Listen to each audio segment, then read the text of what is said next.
My niece called me a slur she learned from her dad, who thinks I'm not a real man for doing housework. I demanded an apology, they refused, so I stopped babysitting. Now my family is upset I'm not manning up over being called a F-word. Posted by you/fluffbuffer23. I, 29M, and my wife, 30F, have 2 kids, 5M and 3M. My wife works a full-time office job, while I work from home with extremely flexible hours. Basically, as long as I meet my deadlines, no one really cares how many hours it took or what time of day I work, outside of some Zoom meetings. My sister, 26F, let's call her Barb, and her husband, 30M, let's call him Nick, live nearby and work full-time jobs. They have a daughter, 5F, let's call her Tracy. Because of my comfortable work schedule, when our kids started going to daycare, we basically decided that I would drop off and pick up my niece from daycare alongside my own kids. I didn't really mind, and I thought it was great for my kids to spend time with their cousin. I get along with Tracy as well and always thought I was her cool uncle. She's a sweet kid and usually well behaved. So anyway, most days I bring her and my kids back to our house, make them snacks or dinner, and in the afternoon or evening, my sister comes to pick them up. A few days ago, the 5-year-olds were watching Bluey on the TV while I was preparing snacks with my 3-year-old, and I suddenly heard yelling.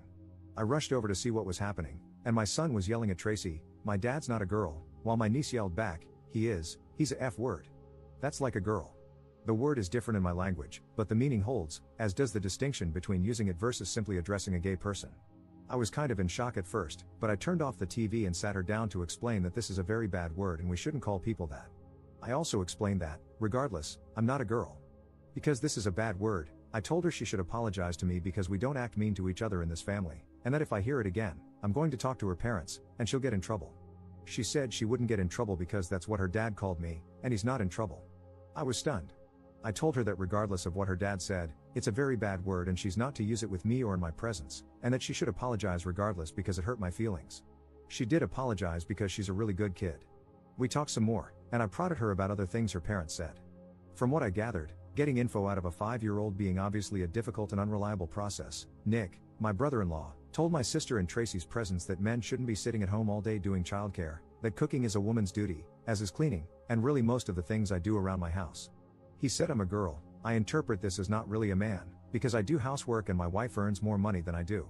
I explained to Tracy as best I could that men and women can work from an office or from home, and that my wife or Barb working long hours from the office doesn't make them men, and vice versa. I didn't dwell on it with her since it's not really her fault. I didn't immediately bring it up with my sister because I figured it would be a difficult conversation, and I didn't want to have it in front of the kids. I also wanted to talk it out with my wife first. I talked to my wife that evening, and she seemed really upset as well. I told her that I think I should demand an apology from Nick and my sister, and she agreed. I called my sister and told her what happened. She said that it's just a word and I'm blowing it out of proportion, and obviously Nick doesn't dislike me. I said I don't care whether he does or doesn't dislike me, he is talking crap about me behind my back to my niece and to her, and she is apparently very chill about this rather than standing up for me. She said that's how Nick is, and I should stop being a drama queen. I told her to screw off, and if that's how she felt, she could pick up her own child from daycare, and I hung up. I know it was really short notice and rude, but I really felt like I was being disrespected by people I've done so much for over the years, and they are my family. My wife said she understood and that I shouldn't back down until I at least get a proper apology.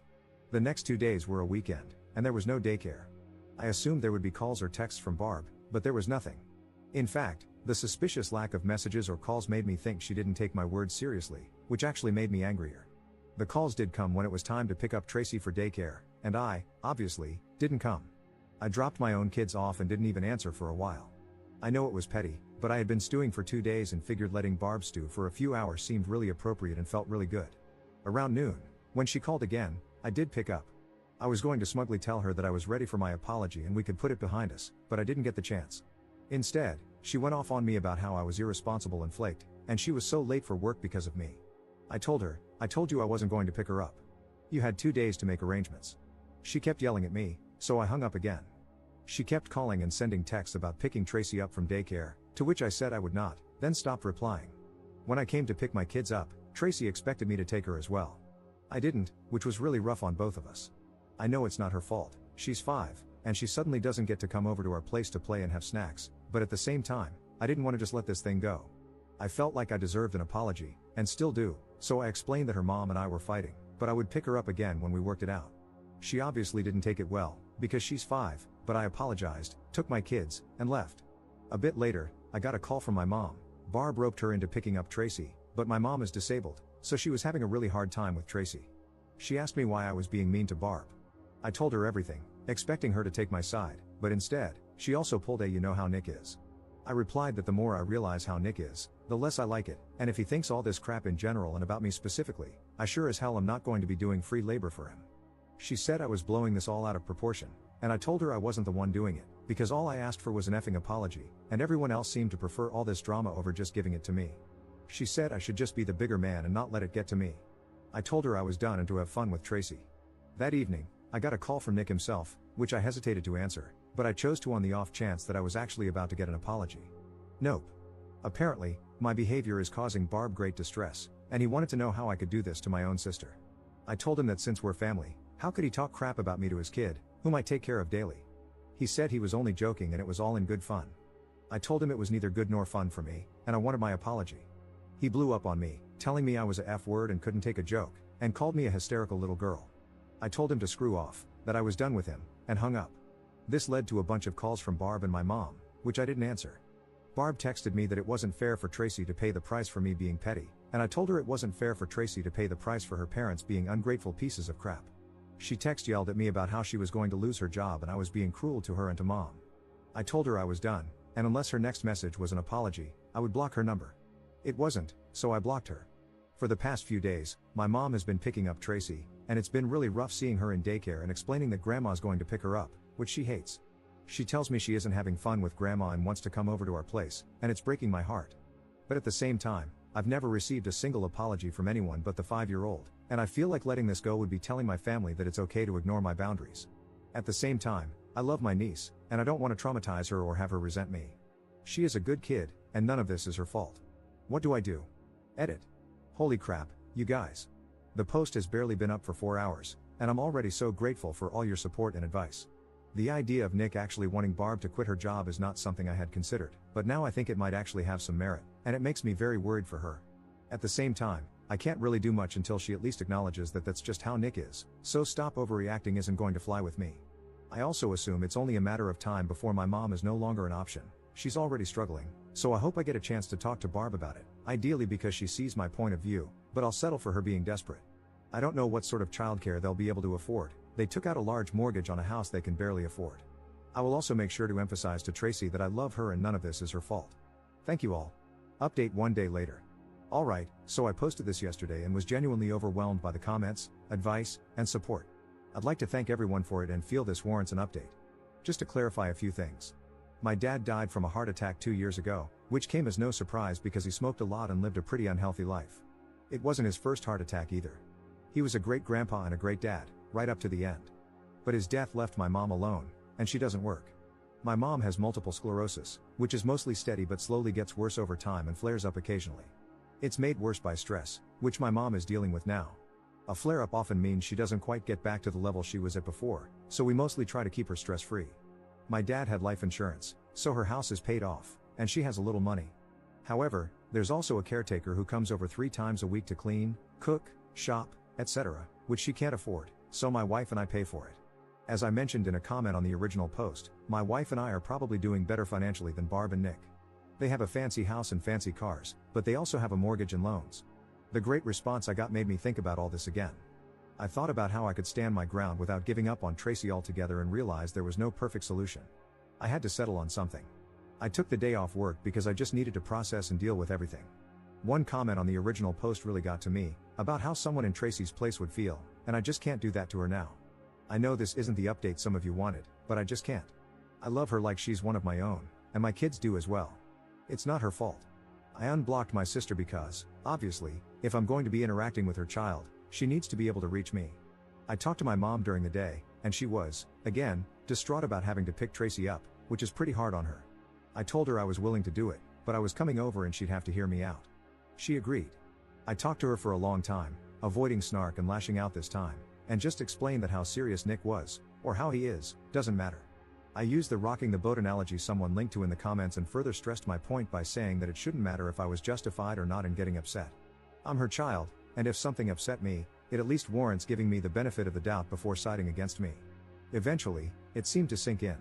She apologized, and we hugged it out. I think she got it. She's not a very confrontational person and generally really tries to keep the peace, but this time she went about it the wrong way. I'm not saying I'm not mad, but she's my mom, and she apologized. I explained to her that she shouldn't be covering for me because that means I have no leg to stand on when confronting Nick and Barb.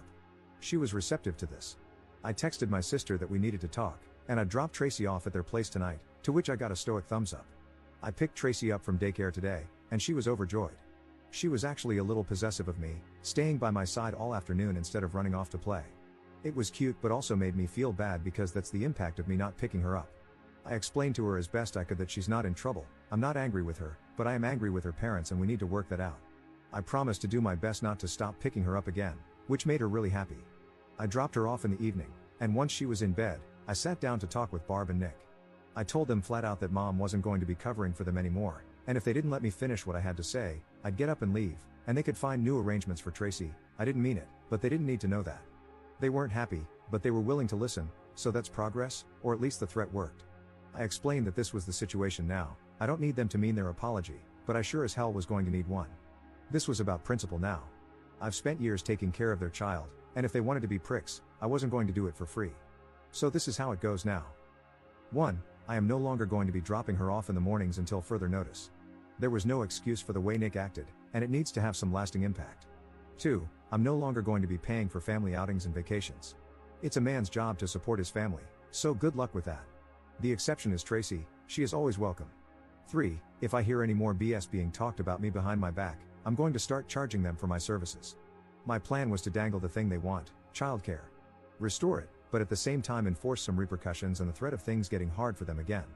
I also laid it on pretty thick about how I'm a man and obviously have my pride, and I can't have that disrespected, even by my own family. I don't really consider Nick family, but figured he wouldn't catch on. Nick was not happy about this, and my sister had to take him outside to talk it out without me. Eventually, they agreed to it, and I got my, admittedly half-hearted, apology. I could probably press it further, but I didn't want to risk having to either back down or hurt Tracy again, so I took it. There were no tears and no warm hugs, but I got to walk away with what I wanted, giving them some payback without giving up my time with Tracy. I still plan to talk to my sister alone about her relationship with Nick and how she sees me, but I figure I should let things calm down a bit before doing so. I know this isn't the resolution some, maybe most, of you wanted, but at the end of the day, I need to find a solution I can live with, and for me, this is it. I'll update if anything changes. Relevant comments. Commenter. You were paying for their family vacations? Damn. Ops response. I thought I was paying for our family vacations, but honestly, since my wife makes more than me and is primarily in charge of our finances, she could be considered the one paying. Her income essentially keeps us housed and fed, while my salary serves as the fun fund. She was always very excited about this because she doesn't have much family remaining. Having Barb, Nick, and Tracy, along with her sisters, made her feel like she had a big family. She felt this justified the expense and made her genuinely happy. Obviously, she is now furious with them. I don't think either of us will feel comfortable paying for them again, and they probably can't afford to come along. I do hope we will still get to bring Tracy, at least. Second update 3 months later. These past few months, things have been tense, but okay. I haven't gone back on my word about dropping her off and haven't been paying for meals or anything, really. Also, having realized what sort of man Nick is, I've been gently trying to get some alone time with my sister and ask her some questions about their relationship. Has he been isolating her? Is she financially dependent on him? Can she go out with her friends? How jealous does he get? Some of her answers made me a little uncomfortable, but I can't really force her into anything. I'm not trying to excuse the way she treated me, but I also think she's in a bad situation herself, and I don't want her to become more isolated than she already is. So, I'm gently trying to guide her down the right path, dropping hints like, "Isn't it like what your really bad ex used to do?" and the like. I don't think she quite realizes how deep into this she is, but I also know from past experience that forcing her into anything will mostly cause her to pull away and become more stubborn. So, I'm trying to guide her to the right conclusion gently while making sure she knows she has a place to go and someone to support her if she ever chooses to break things off. Nick hasn't really been anything with me. I don't think his feelings about me have changed much, but he's basically avoiding interacting with me and has to work a lot when we get together as a family, which I think might be the best outcome for everyone involved. Tracy has been sweet. She's slowly learning to read alongside my oldest and still enjoys bad words. We just use less mean bad words now. Hoop has been a hit. She's now a big fan of the Tom Carty song Have You Checked Your Butthole? We've been pretty good about making clear the difference between rude words and hurtful words. Over the holidays, we went on a trip. At first, Barb and Nick were probably shocked that I was serious when I said they were welcome to join us, but I wasn't paying for anyone but Tracy if they chose to send her along. I talked it over with Barb, leaving it up to her how to convey that to Nick, who, as stated, was avoiding me. I assume he didn't take it well, but I don't really have a way of knowing for sure. Barb, for her part, tried doubling down, trying to get me to cave, but I stood my ground. I said I wasn't paying for things, and I meant it. I explained, again, that this wasn't about a specific trip but about the fact that I used to believe they genuinely and unconditionally loved me, and that is just no longer the case. It's not something I can just unfeel. I need this to feel like I'm standing up for myself, and she can choose to respect my feelings and my decision or be angry, but I won't back down on this. The only choice that is up to her is whether to come on her own dime or not, and whether to send Tracy along with us if she chooses not to come. She ended up sending her along, and we had a blast. My wife seems much relieved to no longer have to put up with Nick as often. She apparently had him pegged from the get-go but wanted me to come to my own conclusions and was hoping he wasn't as bad as he initially seemed to her. She's glad I'm standing up for myself and that we still get to hang out with Tracy. I still hope someday Barb comes to her senses about her situation, and I will fully support her if she does, despite not quite being over what she either thought about me or at least didn't stand up for me to Nick about. But she's still my family. Regardless, thank you to everyone for your support and advice. Relevant comments. Commenter. Op is a better person than I am. I would not be giving them free daycare after all the crap talking and doubling down.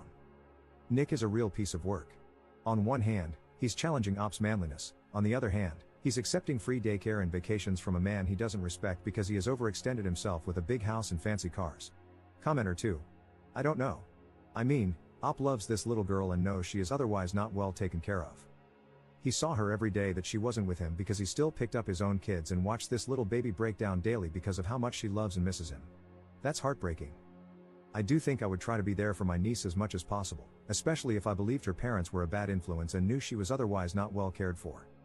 I completely understand anyone who chooses not to provide care for the girl anymore. But at the same time, I understand why he does it, for the little girl, not her jerk parents.